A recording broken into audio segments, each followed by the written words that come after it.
There is some difference of opinion whether this clause should be enforced by national or by state authority. But surely that difference is not a very material one.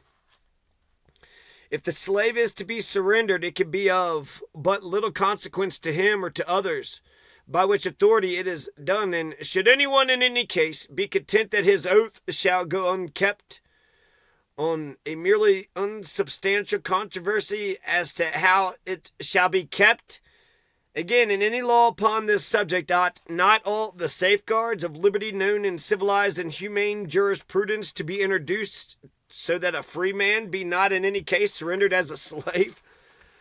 And might it not be well at the same time to provide by law for the enforcement of that clause in the Constitution which guarantees that the citizens of each state shall be entitled to all privileges and immunities of citizens in the several states? I take the official oath today with no mental reservations and with no purpose to construe the Constitution or laws by any hypercritical rules. And while I do not choose now to specify particular acts of Congress as proper to be enforced, I do suggest that it will be much safer for all, both in official and private stations, to conform to and abide by all those acts which stand unrepealed than to violate any of them, trusting to find impunity and having them held to be unconstitutional. It is 72 years since the first inauguration of a president under our national Constitution. During that period, 15 different and greatly distinguished citizens have in a succession administered the executive branch of the government. They have conducted it through many perils and generally with great success. Yet with all this scope for precedent, I now enter upon the same task for the brief constitutional term of 4 years. Under great and peculiar difficulty, a disruption of the federal union, heretofore only menaced, is now formidably attempted. I hold that in contemplation of universal law and of the Constitution, the union of these states is perpetual.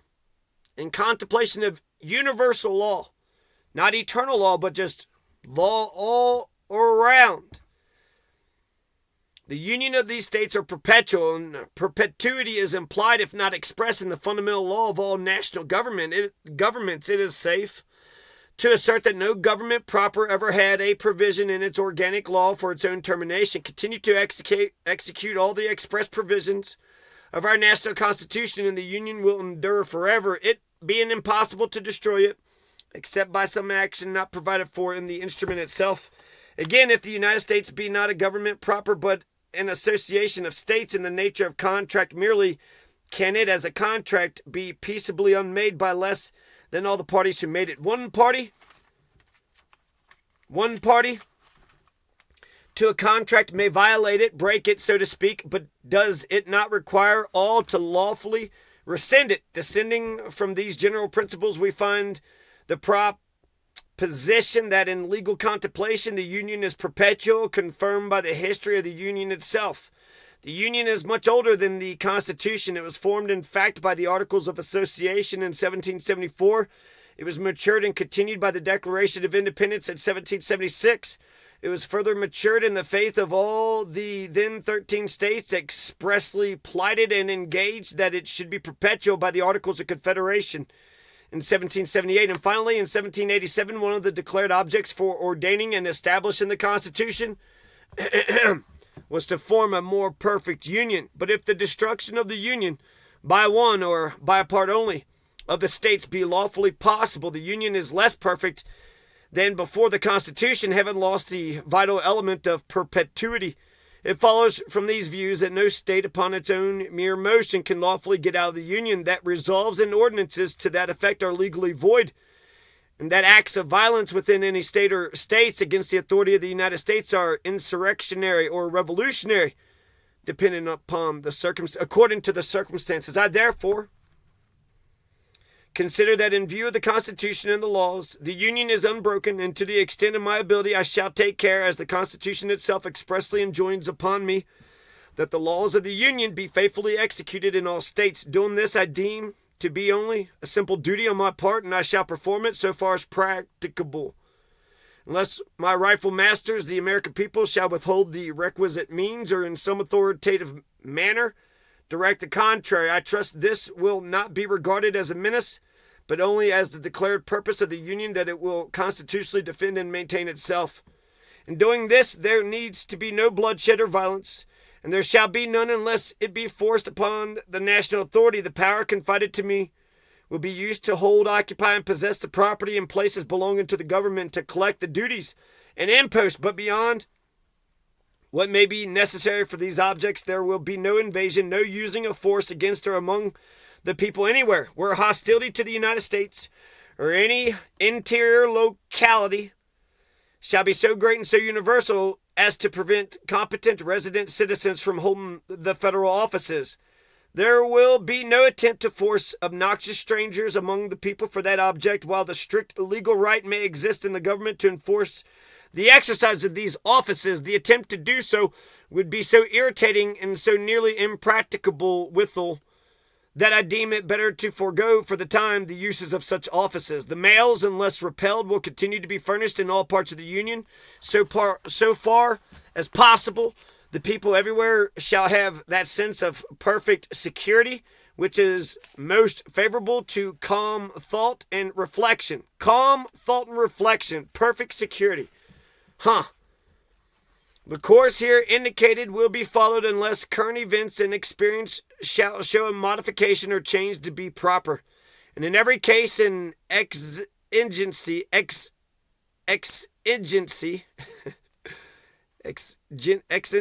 my best discretion will be exercised according to the circumstances actually existing, and with the view and the hope of a peaceful solution of the national troubles and the restoration of fraternal sympathies and affections. That there are persons in one section or another who seek to destroy the Union at all events and are glad of any pretext to do it, I will neither affirm nor deny, but if there be such, I need address no word to them. To those, however, who really love the Union, may I not speak before entering upon so grave a matter as the destruction of our national fabric, with all its benefits, its memories, and its hopes? Would it not be wise to ascertain precisely why we do it? Will you hazard so desperate a step while there is any possibility that any portion of the ills you fly from have no real existence? Will you, while the certain ills you fly to are greater than all the real ones you fly from, will you risk the commission of so fearful a mistake? All profess to be content in the Union if all constitutional rights can be maintained. Is it true then that any right plainly written in the Constitution has been denied? I think not. Happily, the human mind is so constituted that no party can reach to the audacity of doing this. Think, if you can, of a single instance in which a plainly written provision of the Constitution has ever been denied. If, by the mere force of numbers, a majority should deprive a minority of any clearly written constitutional right, it might, in a moral point of view, justify revolution. Certainly would, if such a right were a vital one.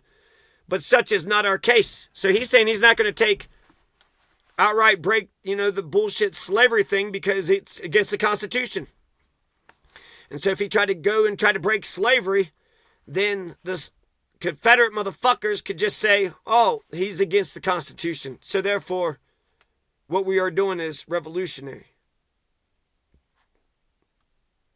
All the vital rights of minorities and of individuals are so plainly assured to them by affirmations and negations, guarantees and prohibitions in the Constitution that controversies never arise concerning them, but no organic law can ever be framed with a provision specifically applicable to every question which may occur in practical administration. No foresight can anticipate, nor any document of reasonable length contain express provisions for all possible questions. Shall fugitives from labor be surrendered by national or by state authority? The Constitution does not expressly say. May Congress prohibit slavery in the territories? The Constitution does not expressly say. Must Congress protect slavery in the territories? The Constitution does not expressly say. From questions of this class spring all our constitutional controversies, and we divide upon them into majorities and minorities. If the minority will not acquiesce, the majority must, or the government must cease. There is no other alternative for continuing the government is acquiescence on one side or the other.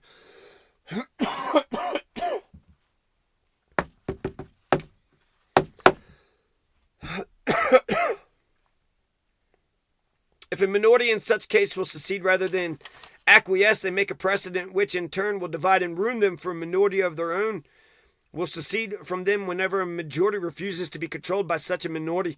For instance, why may not any portion of a new confederacy a year or two hence arbitrarily secede again, precisely as portions of the present Union now claim to secede from it? All who cherish disunion sentiments are now being educated to the exact temper of doing this. If there is such perfect identity of interest among the states to compose a new union as to produce harmony only and to prevent renewed secession, plainly the central idea of secession is the essence of anarchy. A majority held in restraint by constitutional checks and limitations, and always changing easily with deliberate changes of popular opinions and sentiments, is the only true sovereign of a free people. Whoever rejects it does of necessity fly to anarchy or to despotism. Unanimity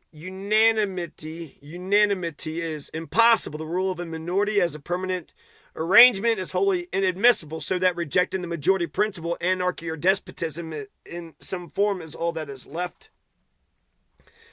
I do not forget the position assumed by some that constitutional questions are to be decided by the Supreme Court.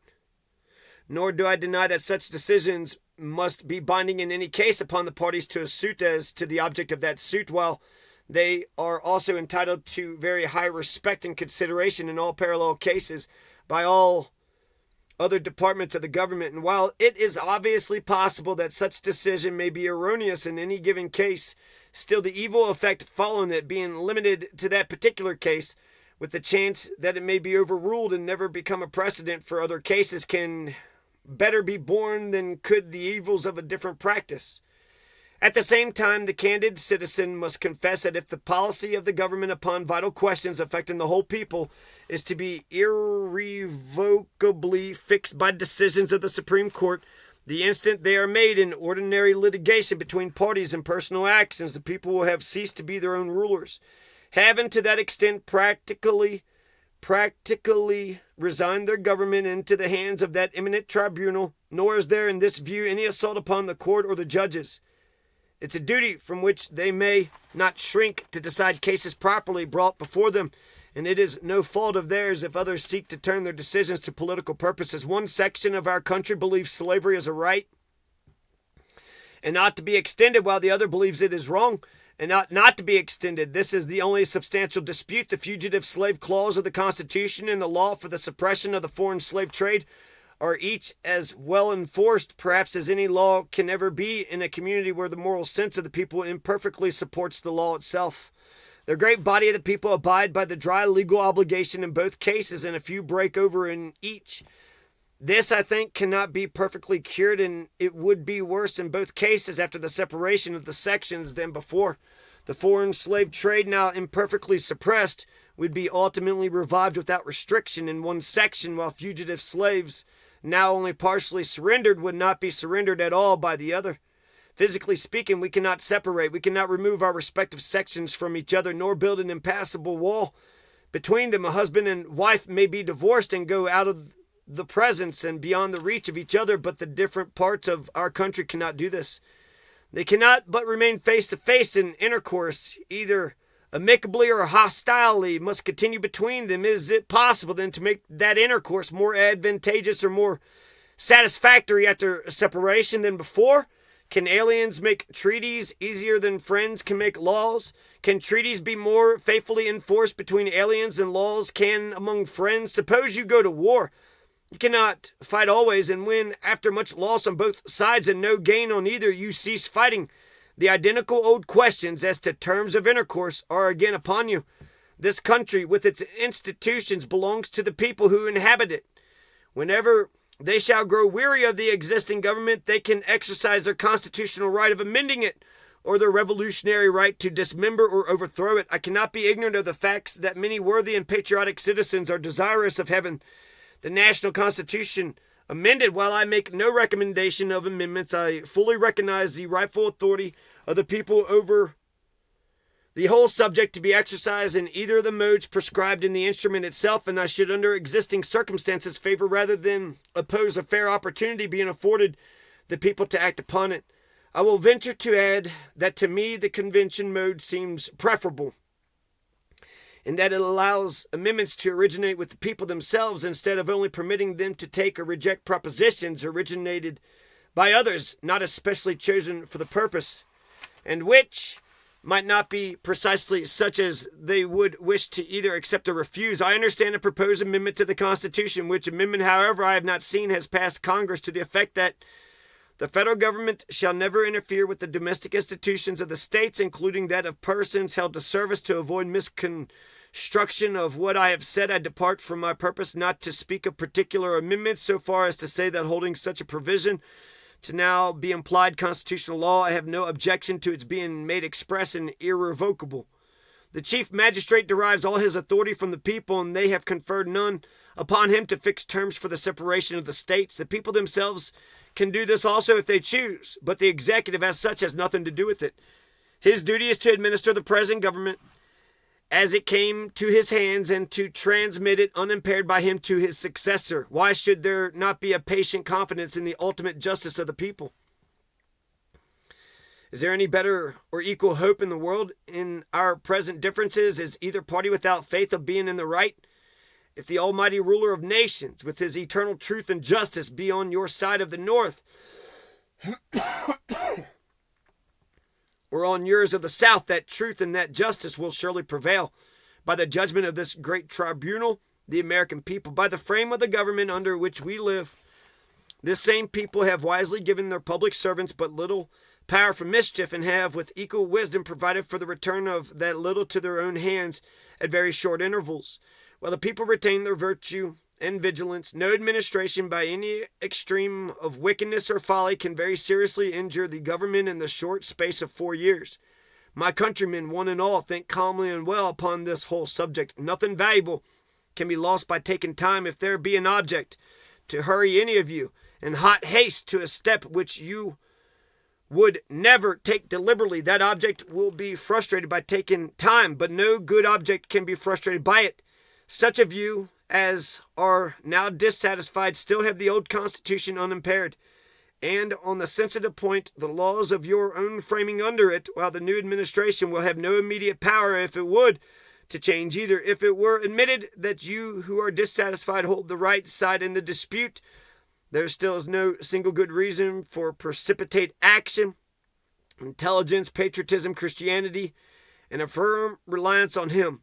And a firm reliance on Him, the good Lord, God, Jehovah, Yahweh the Almighty, the one and only God, Jehovah, Yahweh the Almighty, Jesus Christ, the Holy Spirit, who has never yet forsaken this favored land, are still competent to adjust in the best way all our present difficulty. In your hands, my dissatisfied fellow countrymen, and not in mine, is the momentous issue of civil war. The government will not assail you. You can have no conflict without being yourselves the aggressors. You have no oath registered in heaven to destroy the government, while I shall have the most solemn one to preserve, protect, and defend it. I am loth to close. We are not enemies, but friends. We must not be enemies. Though passion may have strained, it must not break our bonds of affection. The mystic cords of memory, stretching from every battlefield and patriot grave, to every living heart and hearthstone all over this broad land, will yet swell the chorus of the Union when again touched, as surely they will be by the better angels of our nature. By the better angels of our nature. By the better angels of our nature. March 4th, 1861. First inaugural address. Abraham Stinkin' Lincoln. Oh, stinking blinking Lincoln. Oh, inkin' blinking Lincoln and Nod. Didn't Cain go to the land of Nod? First inaugural address, March 4th, 1861. Just over a month later, on April 12th, so 1 month and 8 days after this speech, Confederate forces are going to open fire on Fort Sumter. They're going to take Fort Sumter, which was in their hands. The following day, on April 14th, Lincoln told his cabinet that the insurrection was on and made plans to mobilize 75,000 militiamen to deal with it. Oh, shit. It's on like Donkey Kong. It's on like Donkey Kong. Message to Congress in a special session, July 4th, 1861. We'll save this one for later. Fellow citizens of the Senate